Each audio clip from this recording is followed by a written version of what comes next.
Si Alexander the Great ay isang tanyag at matapang na mananakop at hari ng Macedonia. Siya ay isinilang noong 356 BC sa Pella Macedonia, naging hari ng Persia, Babylon at Asia, at lumikha ng mga kolonya ng Macedonian sa Iran. Namatay si Alexander sa malaria sa Babylon, Persia, noong 323 BC.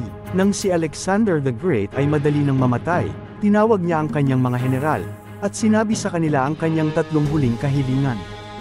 Una, tanging ang pinakamahusay na mga doktor lamang ang dapat magdala ng aking kabaong.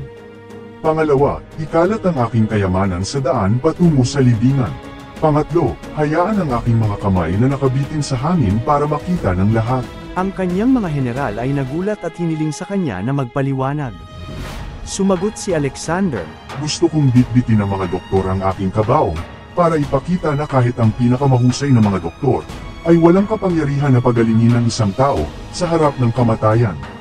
Gusto kong ipakalat ang aking kayamanan sa daan upang malaman ng lahat na ang yaman na nakukuha sa lupa ay mananatili sa lupa.